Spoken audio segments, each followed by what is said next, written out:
Well, Donald, I know you live in your own reality, but that is not the facts. Just go to her website. She tells you how to fight ISIS on her website. You're telling the enemy everything you want to do. No wonder you've been fighting. No wonder you've been fighting ISIS your entire adult life.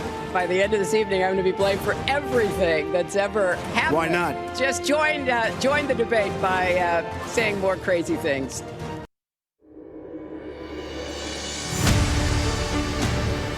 Hi, everyone, and welcome to another edition of Backstory. I'm Dana Lewis. There have been some informative U.S. presidential debates. Some of them won on a good one-liner, others on a relaxed look. In 1960, Richard Nixon lost his first debate with John F. Kennedy because Nixon started sweating and looked pale. Freedom be maintained under the most severe attack it has ever known.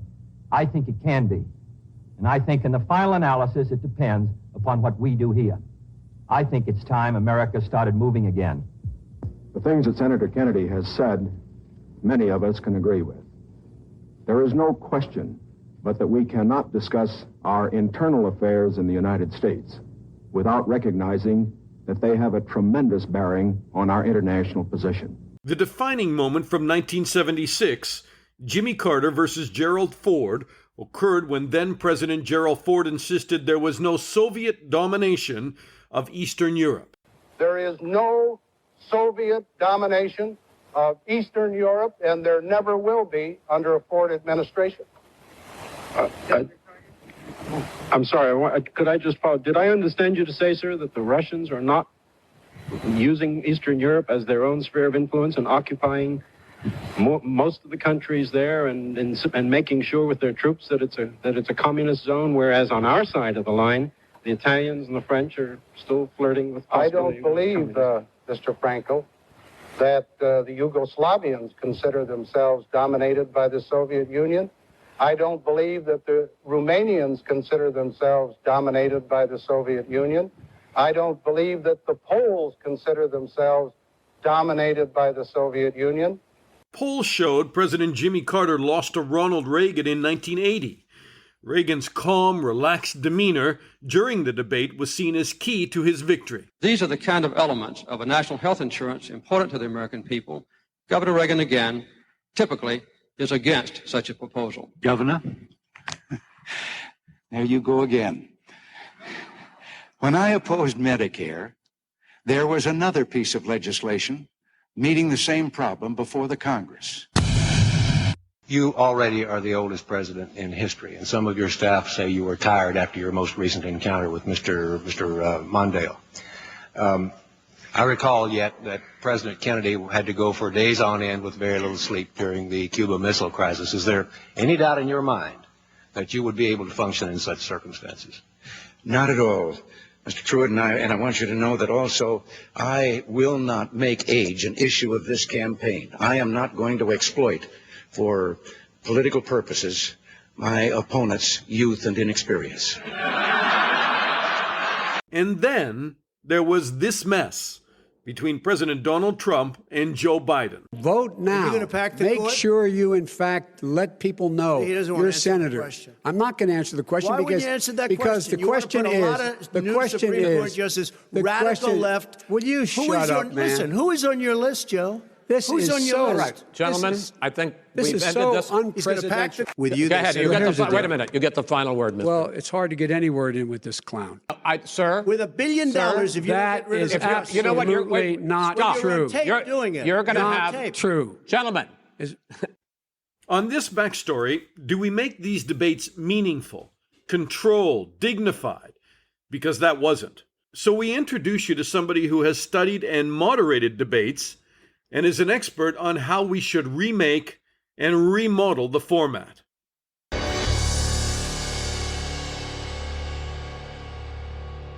All right, I want to introduce you to John Donvan, a debate moderator in America, and that would be vastly understating who John is, because he's a former network news correspondent, a terrific correspondent. When he was with ABC News, he worked at the White House. And John, first of all, welcome. How many debates have you hosted now? I think we're at about 180, 185, something like that, since I started doing this in 2006. So Only. A lot of Only. practice. Yeah. That's why you're terrific on this topic. First of all, could you have imagined an America like today, a few yesterdays ago when you covered the I could see the seeds of it. I covered the White House during the Clinton administration, and I think that was the beginning of a turning point of a kind of a poisonous relationship between the parties, where things, after 40 years of some manner of civility and mutual respect, things began to get kind of ugly between the sides. Going back now to 25 years, the sort of personal pettiness between Bill Clinton and Newt Gingrich was already. Also, the media was beginning to get more into a more adversarial kind of personal relationship with presidents who were seen to be lying, which people who think fondly of Bill Clinton might forget that Bill Clinton lied very, very, very publicly, and that there was the beginning of an acceleration of Richard Nixon didn't like the press, of course, at all, but there was the beginning of an acceleration of a sort of standoff between the press and the White House. So, yeah, I guess I could have kind of imagined it. I don't think it started in 2016 or 2015. All right, we've gone from, to use your words, kind of ugly to turbo ugly now, I think. And, do you take Trump seriously when you hear things like he's not going to respect a peaceful transition of power and he should get another 2 terms, not the constitutional 1 term after the next election? Yeah, I think we've learned to take everything he says seriously. His followers have always appreciated the fact that he says what he means and he means what he says, even though what he says may shift around a lot. There's kind of a grain of truth into. I think he wants to leave himself ultimate maneuvering room. I remember in the very first debate back in 2015, when there were something like 11 candidates on the stage, and the moderator, I don't know if it was the first question, maybe it was the last question, but asked a sort of obvious question: if you are not the nominee, will you support the person who is the nominee? Raise your hand if you will. And 10 hands went up, and all by himself back in 2015, Donald Trump didn't raise his hand. And it was kind of a moment. And he just said, we'll see what happens. And we know when he says, we'll see what happens, it means he's keeping his positions open and his options open, and that he's really, really willing to break the usual convention. So, peaceful transition of power so far has been the conventional practice. And it's clear that he has been laying the groundwork for a potential refusal of the vote by casting us down on the integrity of the process. So, yeah, I take him seriously that he would certainly consider it. Yeah. First debate. How would you have changed it if you were hosting it? Could you have controlled it any better than Chris Wallace? No, I couldn't. Chris Wallace got a lot of criticism for what happened in that debate, and the problem with that debate was primarily the president's insistence on breaking in and interrupting. Even though I know the interruptions went in both directions, and even though I know. I read, I didn't go back and check this, but I read that the first person to interrupt was actually Joe Biden. I'm not sure whether that's the case or not. I just know that the dynamic and the flow of the thing was that when Chris Wallace, who is certainly not an anti-Trump guy, called out the president for being he basically said, most of the problem is you, Mr. President. That was just absolutely true. And if you have somebody who's not going to abide by the rules, there's not much you can do unless you have some sort of enforcement power. I would going forward insist on having some enforcement power. I think of a debate moderator as some people think of it as it's being a timekeeper. I think of it as being much more of a referee, where your job is to have some power to enforce the rules to make sure, as an example, not only keeping on time, but keeping on point, avoiding personal attacks, if that's the rule. So the debates that I moderate, can I talk a little bit about what those are so Absolutely. I can bring them as a Give us some comparison? insight into the debates you do and how you do them, because I think you told me a long time ago that you did them along an Oxford style, debating framework, which I'm happy to hear about that. Yeah, the Oxford style comes out of the Oxford Union at Oxford University. Is a time-honored tradition in which a statement is asserted, and I'll just make it extreme. Hamburgers are good. That would be the statement, and one debater or team of debaters, and it's usually a team of two, would be arguing for the resolution. They would be there to prove that you have to agree with them after you hear all the arguments that hamburgers are good, and against them is a side arguing against what the statement says. Arguments, hamburgers are not good. They don't have to say anything else is better. They just have to say that they're not good. And usually there's a timed rules, and there's time for rebuttal, and there's a structure to it. So the structure is, number one, it's about this thing. Number two, you have to prove it's true or you have to prove it's false. And number three, you take turns. And do you interact with does one debating team interact with the other? Can they? Yeah, there's time for that. How do you stop that? So I'm okay with interruption if I think that's a sort of robust thing. But normally what happens is that there's an opening statement which is not interrupted by all four debaters. They take turns making the case. We do that for about 6 minutes per person. So that takes about, with the introductions, our first half hour of these formal opening statements where each side makes their case. And then for 45 minutes, we interact. And I ask questions of the debaters based on their opening statements. I'll say, Ms. Jones, you said, hamburgers are unhealthy, and your evidence that you cited was from the federal government. Let me ask your opponent: do you trust that evidence? Should we be questioning it or not? I'll bring them together.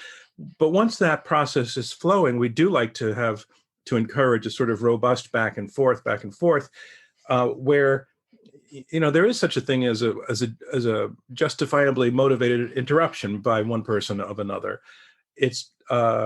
And so we're good with that as long as it doesn't get out of hand. And by out of hand, I mean you're interrupting just to stop the person from talking.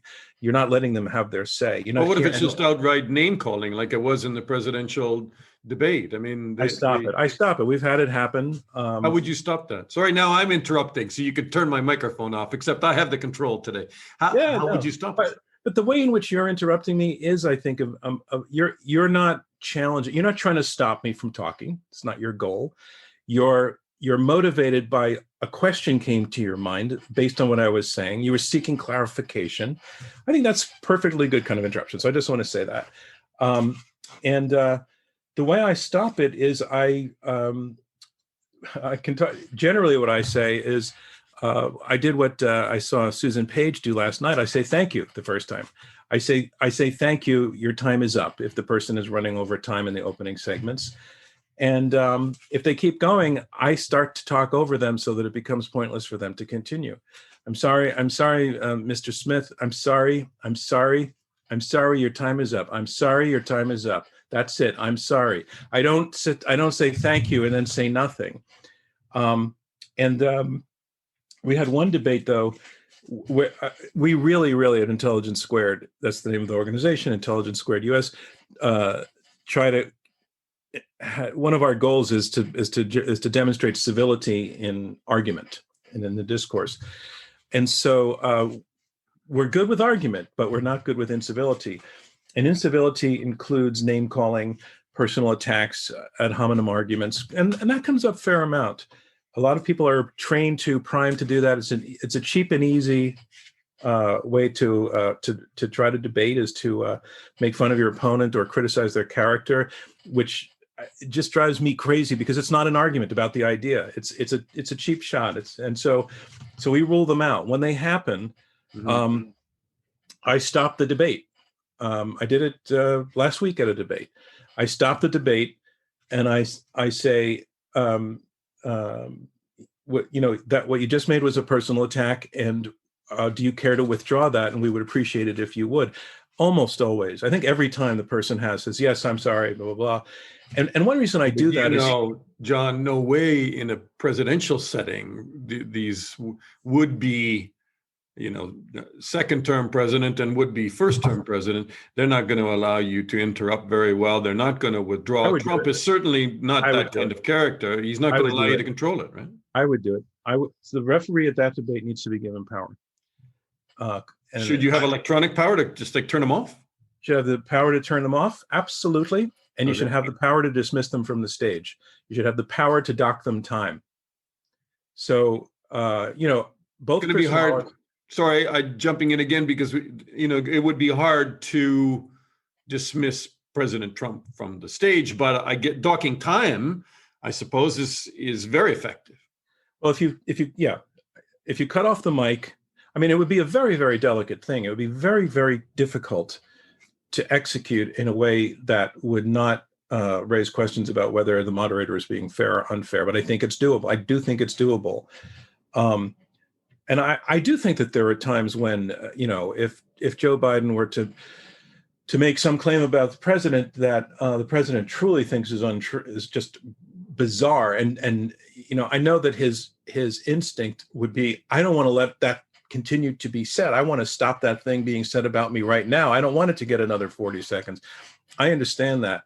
But that's not what was happening with the president. The president was just trying to shut him down at every stage. But what I would do with that as a referee with those powers is I would shut off, especially if we gave a 2-minute timing, I would shut off the other candidate's mic during the speaker's 2 minutes. The other guy's mic would be cut off. There would be a visible clock, visible to them and visible to the audience, showing how much time they had left. It would just tick, tick, tick, tick, tick. And when the time came, there would be a buzzer or a tone. So maybe not something not so obnoxious, but that would be it. That thing would persist. And then I would say, you've had your 2 minutes. It's now, Mr. Biden, Mr. Trump, it's now your time. And he would get the same thing. Sure. And he wouldn't be heard on TV because his mic would be turned off. So they've just announced, John, and this is changing by the minute, so it may change again, that the presidential commission announced that the next debate will be virtual. So you can shut it off. Biden has said yes, and Trump has said no, that's not the way you hold a debate over a computer. And he said, interestingly enough, when he phoned into Fox, he said they can cut you off whenever they want. So he has real trouble with that. Yeah, well, I think it would help. I mean, the bottom line is I think it would help. I don't think the parties would ever agree to it. But I had a debate where I had two debaters. The way we're set up on stage is there's two tables where the debaters sit and spend most of their time arguing. They stand for certain parts of it. For the most part, they sit. And I'm at a lectern in between them, a little bit higher than them, which, by the way, is another adjustment I would make. I would not make the moderator this little tiny figure sitting down and the debaters are standing up. I would put everybody on the same level. Again, not because it's about the moderator. It's not about the moderator, but the moderator needs the ability to moderate. And so I was between these two tables, and the two guys on opposite sides, both at the inner seats, one on my right and one on my left, started arguing with each other, and they got very angry at each other. And then they began doing a kind of thing, back and forth, back and forth, back and forth. And I said, gentlemen, gentlemen, gentlemen. And they kept going. They kept going. They couldn't hear me. I don't even think they were ignoring me. Sounds like a presidential debate. Yeah. And so I left my lectern and I went around to the front of the stage and I turned and faced them and I raised my arms and I said, just stop. Just stop. And that stopped them. And then I returned to my lectern and I said, that's just not the way we're going to do this. It's just not how it's going to be. And, the audience applauded for the gesture I make, which I think is where ultimately that's where my authority came from, was the audience's support of what I was doing. Chris Wallace doesn't have that, or these debaters don't have that. So you need to have some kind of moral suasion if you're not going to have actual power. But it stopped that moment. And, I do know that there are some people who think, no, it's great to see people doing that. There were people who watched the Biden-Trump debate, and found it very entertaining and a sort of visceral dopamine level kind of exciting. And it is that. It's like watching a wrestling match.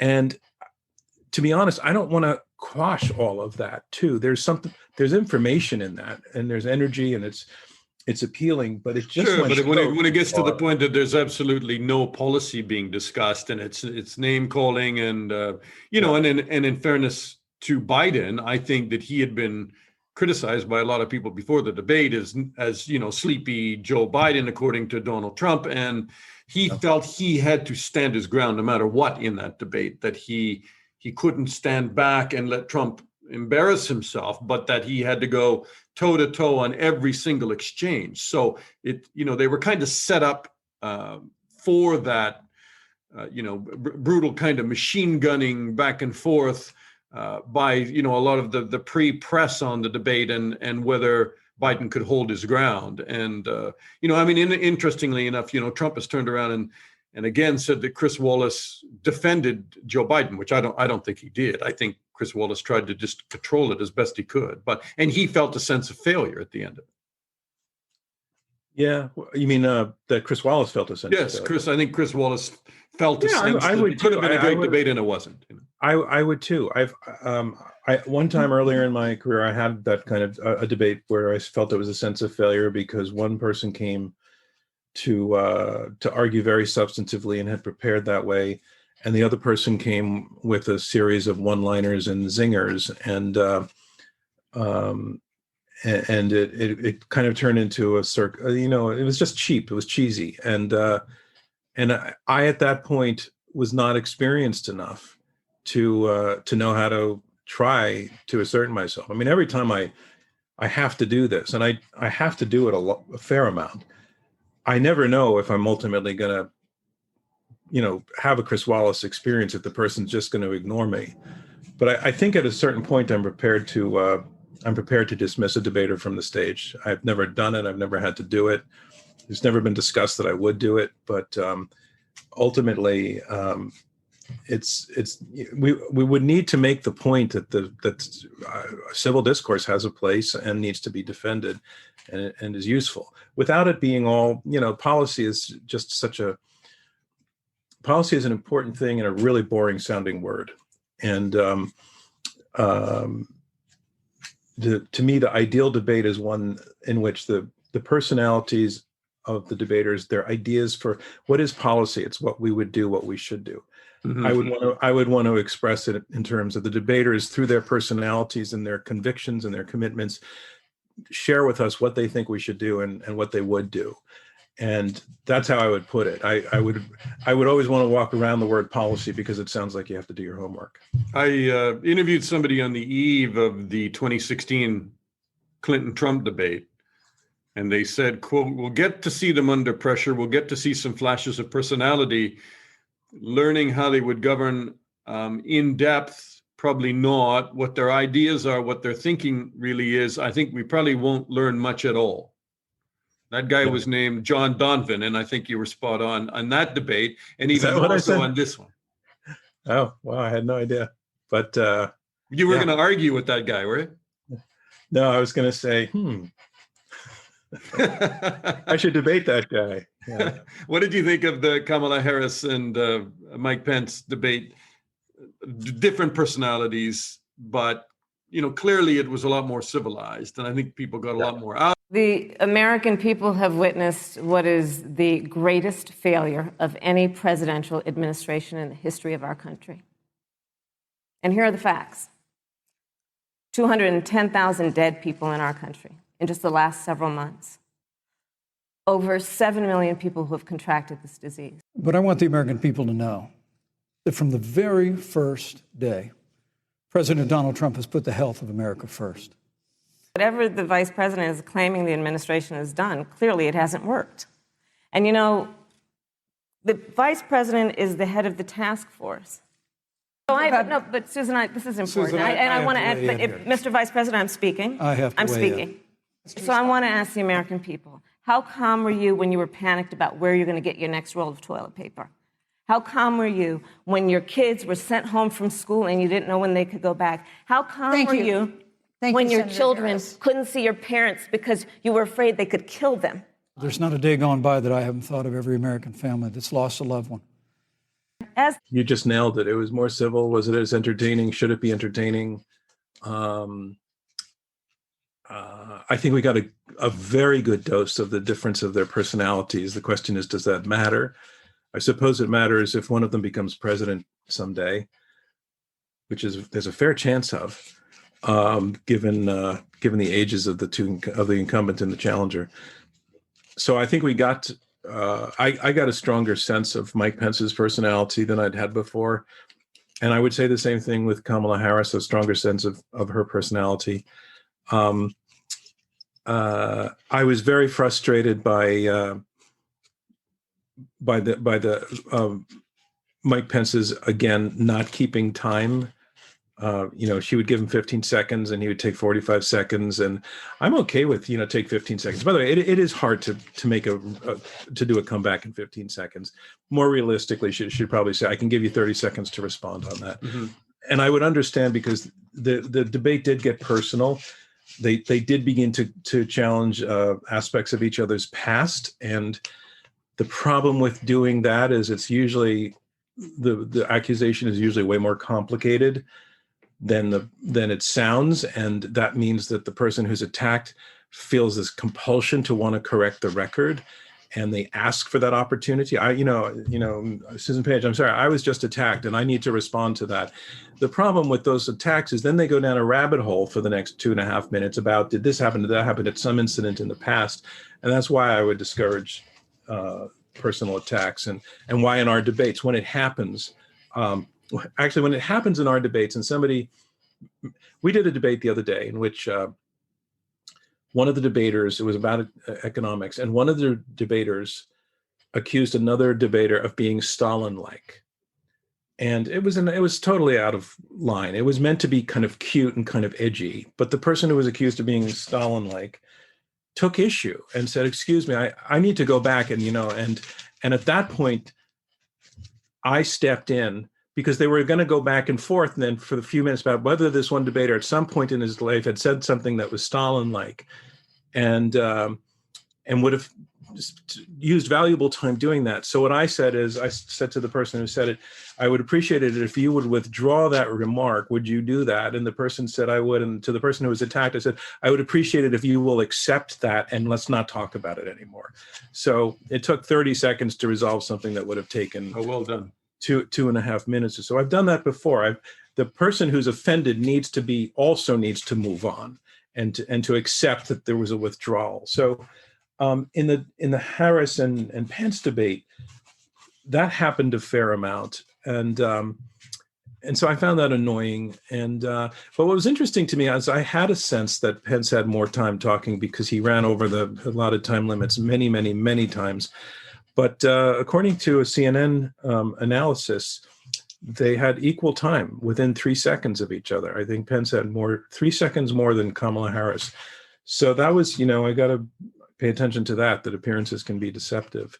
Appearances can be revealing too, because he talked over her a lot, and a lot of people think that reveals his attitude towards women, and whether that's true or not true, by interrupting and talking over people, in the end, you also create an impression that you leave with the audience, right? So maybe, but I have a feeling he would have talked over an opponent who was a man, and Tim Kaine talked over him 4 years ago, incessantly talked over Pence, and so I just think it was more of a personal style, and I don't think he was trying to rattle her by doing that. I think he was trying.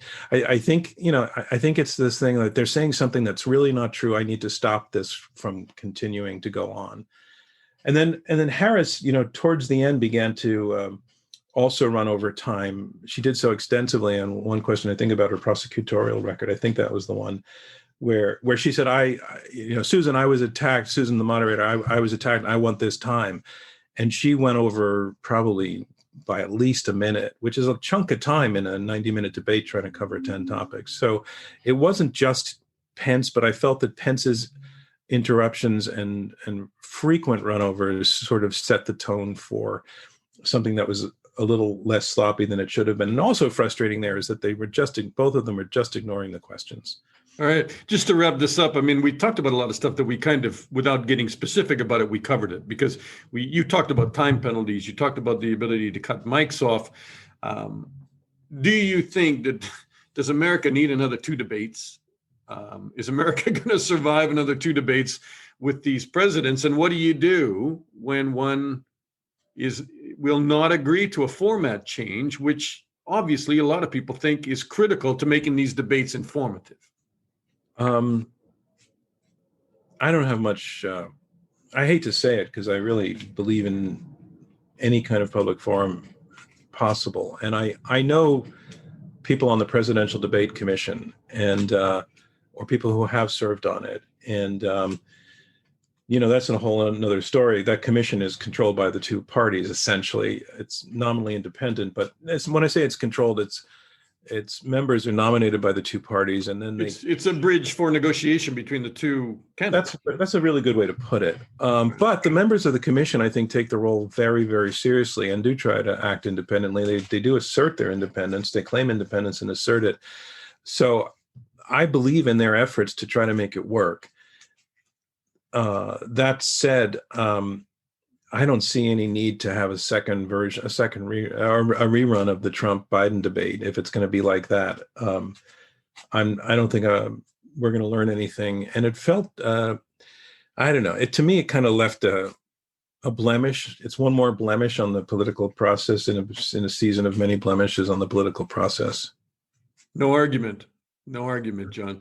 Thank you so much for all your time and perspective. And I think a lot of people would now, after hearing you talk about all of the debates you've moderated, they'd like to go and watch some of them. Where do they see them, John? Intelligence Squared US has a URL and an app. But if you Google iq2us.org, that's IQ, the number 2, us.org. All of our, so that would be through a web browser. All of our near 180, 185 debates are online. Interestingly, almost all of them, though we've been doing them for now 14 years, hold up still. And some of them are interesting for having happened 10 years ago, how forward-looking they turn out to be. And we also have an app, IQ2US Debates, on the App Store and Google Play Store and the Apple Store. So join us. We're on YouTube also. That's great. John Donvan, thank you so much. It's a pleasure. And that's our backstory on presidential and not so presidential debates. Please subscribe to Backstory, and if you don't mind, share our link with your network. We're on every major podcasting platform. We are growing and appreciate your support. Thanks for listening. I'm Dana Lewis, and I'll talk to you again soon.